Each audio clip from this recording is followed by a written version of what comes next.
Bienvenidos a su programa Consejero Empresarial con dos temas muy interesantes. El primero, la tendencia de los drones en el mundo de los negocios, pero la falta de regulación en México. Ya hay países que nos llevan ventaja como Argentina.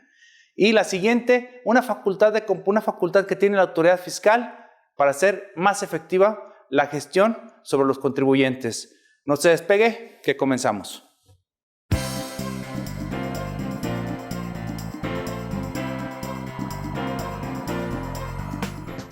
DLC Corporativo, Capital Humano con Soluciones presenta PBE Consultores, cuidamos tu negocio con calidad, presenta.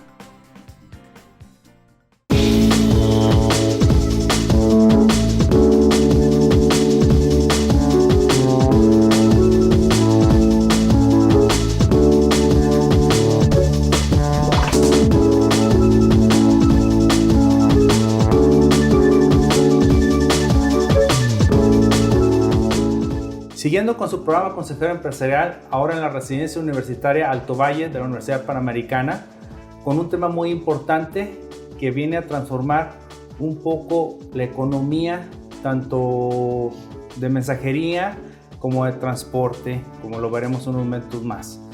Estamos en compañía del doctor Rodrigo Soto. Doctor, muchas gracias por estar aquí con nosotros. Un gusto, Adrián, gracias. Y el tema pues son los drones. Los drones, así es.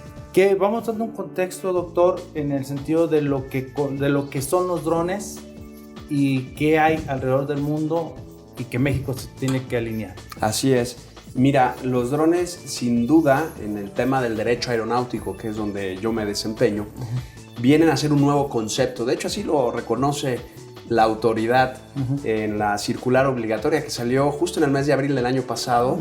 La Secretaría de Comunicaciones y Transportes, a través de la Dirección General de Aeronáutica Civil, expidió una segunda circular obligatoria donde regula lo que él dice un nuevo concepto en aeronáutica, ¿no? En el proemio de la circular. Porque el dron hay que empezar por decir qué es. El dron, en estricto sentido, es una aeronave. Y cuando hablamos de que es una aeronave, hablamos de que es un agente que aprovecha el espacio aéreo exclusivo y soberano, en este caso el territorio nacional, y que por ser, vamos a decir, un vehículo aeronáutico también tiene la potencialidad de salir de ese espacio o de causar algún incidente dentro de ese espacio. Asimismo, dándole la connotación positiva por lo que esto representa, de aprovecharlo mucho mejor. Entonces, aunque hay muchos retos en la regulación, como abogado yo estoy en pro de ver cómo sí se puede aprovechar mejor el espacio aéreo a través de estas aeronaves que en estricto sentido se les llama también sistemas.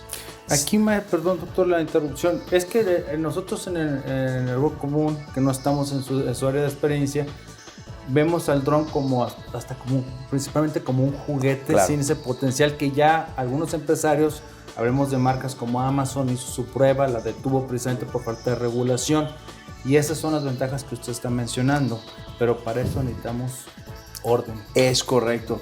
Fíjate que desde hace muchos años existe un hobby que se llama el aeromodelismo, que antes era a través de radiocontrol, que eran los aviones escala que todos conocemos, pero los drones, con la inclusión de la tecnología GPS y con las telecomunicaciones ya por arriba del espacio radioeléctrico y hablando más bien de telecomunicaciones, representan unas posibilidades de alcance mucho mayor.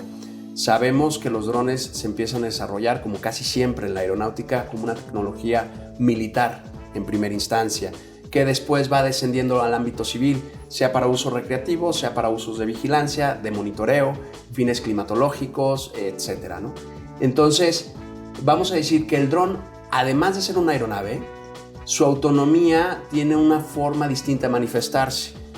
Una aeronave comercial, un avión grande, pues aparte de que el tamaño es muy significativo, tiene cierta autonomía de vuelo, aunque depende de las radioayudas y de las facilitaciones a la aeronavegabilidad que pueden dar los centros de control aéreo o los aeropuertos a través de su torre de control para las operaciones de aterrizaje y despegue. En el caso de los drones se habla de que es un sistema pilotado remotamente porque tiene una estación base y subbase remota aparte del componente de la aeronave, que es desde donde se opera a distancia el dron. Entonces, esa concepción de que es un juguete es por la facilidad y vamos a decir la proximidad que tiene ya la industria con un consumidor final que le pone un sistema de determinado tamaño y peso muy manejable para la recreación. Pero sin duda no estamos hablando de un juguete, estamos hablando de algo muchísimo más complejo cuya operación puede traer muchos beneficios, no solo recreativos, insisto, sino que también puede traer muchas consecuencias si no se operan de forma correcta. Y ahí es donde los juristas empezamos a prever escenarios cara a la responsabilidad que representa operar este tipo de sistemas. Porque sí, el hecho de poner algún dispositivo, vamos poniendo una cámara, pues podemos hablar de la invasión de la intimidad de las personas. Así porque es. Muy fácil, yo veo a mi hijo, sube su aparatito y digo, pues es muy fácil que se vaya a espiar a los vecinos. ¿Hasta dónde puede llegar esta invasión? Y en México, ¿cómo estamos en la regulación de parte de las circulares? ¿Hay alguna iniciativa? Pues actualmente el Senado de la República el mes pasado pidió un informe a la Secretaría de Comunicaciones para que explique cómo se ha desarrollado la aplicación de esta circular que ya lleva poco más de un año que se expidió. Desde mi punto de vista, el tema tiene tanta complejidad, insisto, también en beneficio de impulsar el desarrollo tecnológico, ¿no? Los abogados no estamos aquí como para ponerle, vayas al campo, ¿no? No se trata de cercar un área de desarrollo y de investigación, se trata de impulsarla, arropándola jurídicamente de forma adecuada que dé seguridad no solo a los que están dentro de esa operación, sino a los que están alrededor y que pudieran sufrir una especie de consecuencia, no digo necesariamente un daño, porque luego lo pensamos en negativo, ¿no? Un daño, un accidente, una invasión a la privacidad, sino todo aquel que puede beneficiarse también de la operación de estos sistemas. Entonces, lo que existe ahora en materia aeronáutica legal en nuestro país es una ley de aviación civil con su respectivo reglamento. Existe una ley general de vías de comunicación que muchos de sus artículos fueron derogados en pro de esta ley. Y luego existe también una ley de aeropuertos. Y es importante decirlo porque aunque un dron no use un aeródromo, sí el aeródromo es una zona restringida para el dron, ¿no? Entonces existen una serie de zonas restringidas que es muy importante que los operadores conozcan la regulación y sepan la responsabilidad que representa invadir. La semana pasada apenas tuvimos un incidente en el aeropuerto de Heathrow, en el Reino Unido, cuando iba aterrizando una aeronave y fue golpeada por un dron particular. Y la empresa operadora de aeronaves British Airways ya pidió a la Unión Europea y ya pidió a las autoridades del Reino Unido que tengan una regulación más consistente. Porque una circular, desde el punto de vista de la técnica legislativa, en estricto sentido, el concepto de una circular, que es lo que tenemos en México, es decir, un reglamento expedido por la propia autoridad encargada del área, en este caso la Secretaría de Comunicaciones y Transportes, carece de la generalidad, la obligatoriedad y la abstracción que sí tiene una ley. Claro. Porque en principio, y como tú experto también en derecho administrativo, sabes que la circular sobre todo obliga en primera instancia no al particular, sino a la misma autoridad en su forma de proceder y sancionar. Si nosotros vemos esta circular, pues vemos algunas deficiencias, como por ejemplo clasifica muy bien el tipo de sistemas que regula según su peso y su tamaño y su alcance. Explica muy bien las responsabilidades, la obligación de aseguramiento que tienen que tener los particulares o las empresas que lo operan, pero al mismo tiempo no prevé sanciones de forma clara. Y entonces deja ahí un limbo desde el punto de vista de lo que los abogados llamamos una norma imperfecta, porque es una norma que en su naturaleza no tiene el imperio que debería de tener como una ley, y por otra parte no prevé las sanciones para tener claro cuántos son los derechos y por otro lado las obligaciones y cargas que implica operar este tipo de aeronaves. No, y sin tener sanción, ¿de qué manera podríamos hablar de que el particular se va a obligar a acatar, viendo el peso? Hay entrevistas de la crítica de, volvemos para el sentido negativo, y un aparato de 10 kilos que caiga de 60 metros, claro. ¿Qué daño? Y ya no hablamos de vida, ¿qué daño puede ocasionar? Sí, el que no lo prevé la circular no quiere decir que la autoridad no pueda sancionar. Dentro de las facultades de la autoridad, en todo lo que es uso y aprovechamiento del espacio aéreo, la autoridad está facultada para sancionar de manera administrativa. Pero sabemos que existe la responsabilidad civil, objetiva y subjetiva, y en este caso, cuando hablamos de este tipo de reparación de daño, no hablamos, por ejemplo, de delito, pero cuando nos metemos a ámbitos de delito, como puede ser un lesiones, atentado o lesiones a la integridad física o invasión a la privacidad, pues ahí es donde vemos que hay campo abierto para seguir estudiando jurídicamente cuál es la mejor manera de regular estos sistemas pilotados a distancia. Y ya por la experiencia y lo compenetrado que está en este tema, doctor, su expectativa para que surja una ley, ¿qué tiempo estaremos hablando? ¿1 año, 2 años? Porque ya hay países que ya nos han tomado ventaja y pues están adelantando su experiencia como empresarios, pues ya están empezando. Argentina es uno de ellos. Correcto. Sí, México, ¿qué tanto nos hace falta para tener esa ley que nos permita hacer negocios? Yo creo que sí nos hace falta de manera inmediata. Creo que estamos en un buen momento, porque en mi práctica he podido descubrir que la autoridad está bastante sensibilizada con el tema. Y actualmente en el ámbito del derecho aeronáutico en nuestro país están surgiendo temas muy interesantes. Hace apenas 2 semanas estuve en una discusión en el Senado de la República sobre el nuevo tratado bilateral de transporte aéreo con los Estados Unidos, que trae implicaciones muy interesantes en materia de carga, en materia de cabotaje de carga, no de pasajeros. Y en ese sentido los empresarios de transporte terrestre están estudiando con lupa las implicaciones que esto pueda tener, porque el transporte terrestre es jurisdicción federal y estatal concurrente y solo está reservado a empresas nacionales, pero el tratado es ambiguo en ese tema. Y luego también tenemos pendiente modificar unas declaraciones en un tratado que México ya suscribió y ratificó, que es el Tratado de Ciudad del Cabo en materia de financiamiento y recuperación de equipos arrendados, me refiero a aviones, y como hay empresas mexicanas que están creciendo, necesitan este marco jurídico.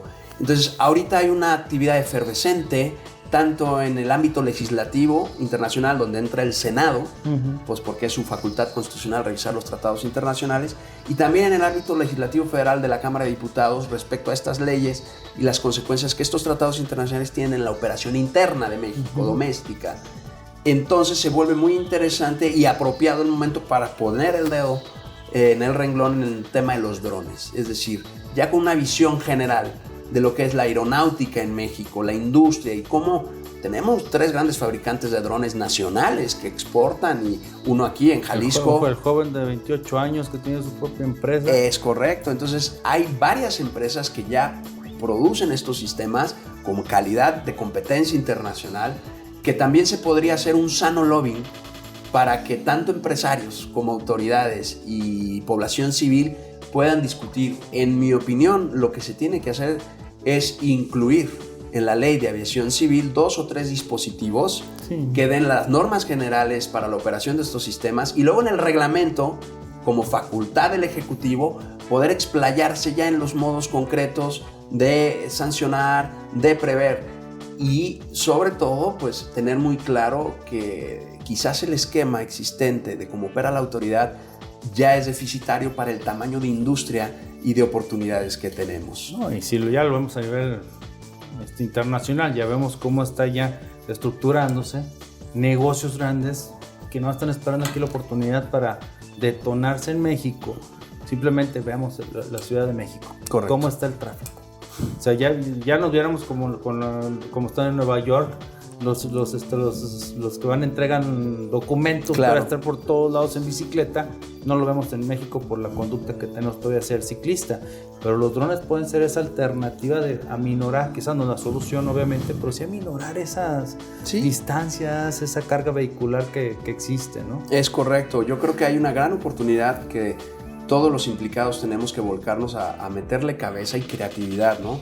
Los abogados no solo estamos para hacer valer las leyes, sino para proponer nuevas soluciones con criterio jurídico, con mentalidad empresarial, con mentalidad de investigación y desarrollo.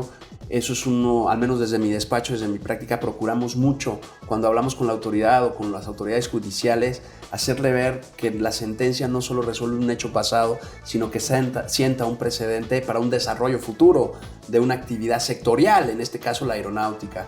Una discusión al respecto es la transformación de una Dirección General de Aeronáutica Civil, que es parte integrante de la Secretaría de Comunicaciones y Transporte, en una Agencia Federal Aeronáutica, similar a como existe en los Estados Unidos, y que también se separe el organismo de manera independiente, descentralizada, que investiga los accidentes, porque no se puede ser juez y parte como principio jurídico. Completo. ¿Y esto qué requiere? Pues una nueva cultura, como tú de alguna manera lo estás poniendo sobre la mesa, una nueva cultura tanto en la sociedad civil como en la autoridad, porque el que opera un dron tiene que saber algo mínimo de leyes aeronáuticas, tiene que saber algo de aerodinámica, tiene que saber que si hace tal o cual maniobra, el aparato se puede comportar de una u otra forma. Por eso se exige a veces certificación y registro y licencia, según el tamaño y alcance.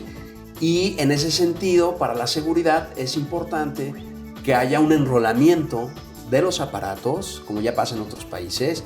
El chiste es poder tener un registro, como existe el Registro Federal de Armas de Fuego, por ejemplo, en manos de los particulares, pues un registro de drones, y que haya una coordinación y convenios de colaboración entre el fuero federal y el fuero local para las sanciones administrativas. En el Distrito Federal, por ejemplo, pues hay posibles sanciones administrativas si no se cuenta con los permisos para operar en determinadas áreas en filmación. No se diga en materia de monitoreo, vigilancia. Eso es el gobierno. Así es. Y no podemos artillar un dron de ninguna manera porque eso está reservado a Fuerzas Armadas, única y exclusivamente. Incluso la policía, como un dron de Estado, es decir, como una aeronave que tiene matrícula solo para el uso del gobierno, a nivel estatal y municipal no tenemos todavía drones con capacidad de armamento, vamos a decirlo así, ¿no? Y bien, para concluir esta entrevista, doctor, en general, su expectativa, ¿qué tan pronto tendremos esto resuelto? Obviamente con todos los ajustes que la tecnología implica. Pues mira, siempre la tecnología nos da lecciones de que va más rápido de lo que proyectamos. Entonces me parecería una ligereza decirte un término. Yo creo que es una materia urgente en pro del desarrollo, no en pro de la limitación. Yo soy de los que cree que en 30 o menos años, incluso los vuelos comerciales de los aparatos que ya vemos en un aeropuerto que transporta 100, 120 pasajeros, ya no serán con tripulación de cabina. O sea, ya existe la tecnología para realizar de forma segura vuelos comerciales de transporte de pasajeros sin piloto. Y en esto, pues hay que hacer un énfasis de que, pues sí, hay siempre la desconfianza, ¿no? ¿Esto a qué nos lleva a pensar? Que realmente el desarrollo de esta rama jurídica se va a acabar en tema de telecomunicaciones, derecho satelital, que pertenece, es una especialidad del derecho aeroespacial, porque ya los puntos de transmisión de señal no están ubicados en el espacio aéreo, están en lo que se llama jurídicamente el espacio ultraterrestre, es decir, más allá de un concepto de la doctrina del derecho aeronáutico que se llama la zona de von Karman, que son los 100 kilómetros para arriba, ¿no? De tierra. Es decir, ya el derecho satelital, la capacidad de tener radio o telecomunicación, mejor dicho, desde satélite para controlar estos sistemas, va a ser definitiva. Y entonces el reto jurídicamente se extiende a esos niveles. Entonces, yo creo que ya existe la tecnología para poder dar también garantías de seguridad. ¿Cómo se combate el riesgo de la tecnología? Con tecnología. Así como existen ya en algunos países drones que cazan drones, Japón, la policía japonesa tiene un sistema con redes que baja los drones. En Holanda, Países Bajos, están experimentando con águilas americanas entrenadas a través del arte de la cetrería para bajar determinados tipos de drones. En Estados Unidos ya vienen cargados, y aquí también los GPS con zonas restringidas, de tal manera que si el dron intenta pasar a una zona restringida, su mismo sistema cargado le dice que se tiene que regresar o que se tiene que limitar. Entonces, las mismas posibilidades que nos ha dado la tecnología de avanzar son las posibilidades que tenemos que usar para el control y regulación. Y eso genera un círculo virtuoso, porque si nos subimos todos a una mentalidad positiva, creo que podemos lograr armonizar posibilidades de desarrollo con seguridad. Completamente. Doctor, pues le agradecemos mucho que nos haya acompañado, nos haya brindado un poco de su tiempo tan fugaz en esta ciudad de Guadalajara, y con un tema tan interesante que lo vamos a tratar de contactar ya teniendo ya más formado esto en la siguiente ocasión que venga. Con mucho gusto. Para ver la evolución de este tema, porque nos va a permitir adaptarnos y buscar negocios en eso. Esa es la mentalidad que hay que tener. Te agradezco y es un honor haber estado aquí. Bien, no se despegue, continuamos. En todo lugar, en todo momento, Eximex te acompaña. Nuestra nueva app JobSearch permite a los usuarios de dispositivos móviles disfrutar todas las prestaciones y servicios de nuestra empresa. Aplica los exámenes, revisa las vacantes y sube tu currículum. Eximex JobSearch. Si buscas trabajo, tu mejor herramienta.